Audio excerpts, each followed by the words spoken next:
Made from before the turn of the 20th century up through World War II, the Colt New Service is really one of the company's finest guns. They are made for soldiers, outdoorsmen, and of course, police officers. The thing about a New Service, bank vaults wish they locked up like this. When we're talking about American revolvers, American-made manufactured revolvers, I truly believe that the apex of manufacturing, quality of craftsmanship, workmanship, and production existed in Hartford, Connecticut at the Colt plant. Immediately after World War I, going right up to World War II, and I think the penultimate product of the age was the New Service. The New Service is probably one of the most beautifully made firearms ever produced. And when you look at them, they're sculpted. There's not anything wasted on these guns. They were invented, they hit the market in 1898. They were initially planned as a replacement for the Colt 38, which proved an absolute failure against the Moros in the Philippines. So hence, the Army wanted something heavier.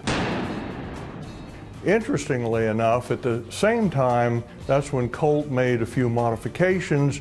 Most notably was the positive lock that would lock between the hammer and the frame, so if you inadvertently drop your gun, it's not going to go through and ignite the cartridge.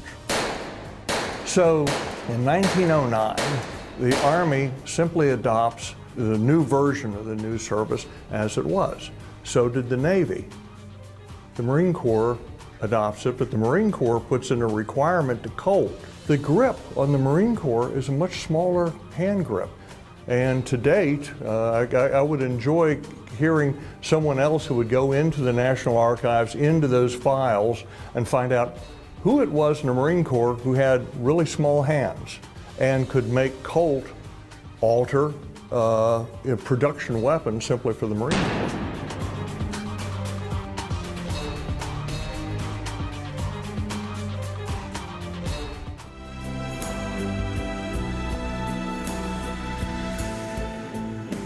In 1954, when the New York State Police decided to jettison their Colt New Services, they were ultimately purchased by a private company, and they were sold through the pages of the American Rifleman. And there were two categories. One was the best grade, which wasn't, because those guns had been refinished. And then there was the B grade, that were the guns in original condition with the original stocks and handling marks. And of course, those are the guns that are quite valuable. The other guns are, they've been refinished.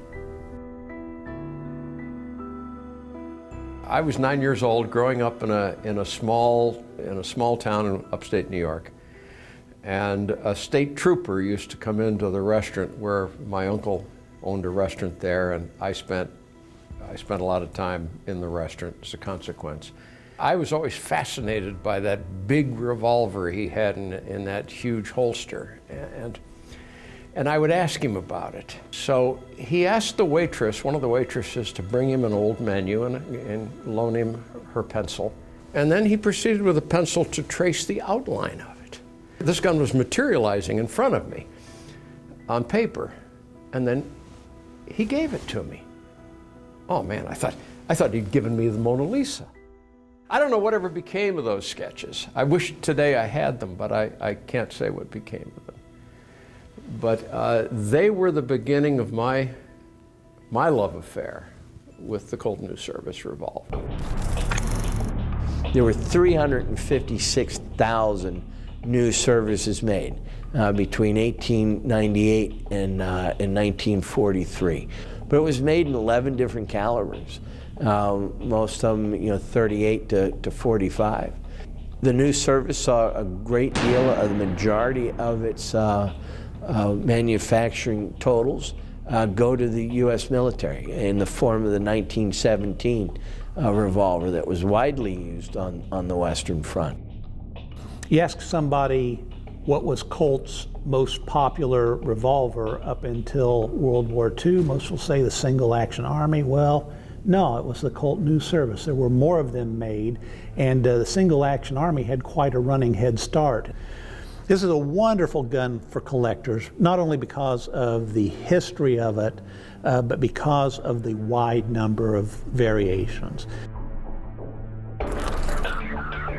An interesting collecting facet of the New Service is collecting guns that were patterned after, or actually made for or by John Henry Fitzgerald, a former employee of Colt's.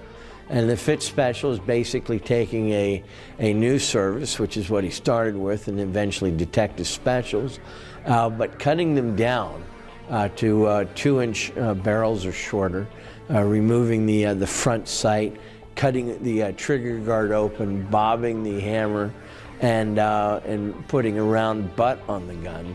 Pretty neat collection of guns. Some were actually made by Colt, some were made by Fitz, and then some were made by competent gunsmiths to resemble both. While most collector attention is devoted to the Python these days, Colt New Services really remain the finest of the Hartford makers' guns. That's all the time that we have for this week. If you like the show and you're not an NRA member, you need to join right now. Go to AmericanRifleman.org. I'm Mark Keefe, and I'll see you next week right here on American Rifleman Television.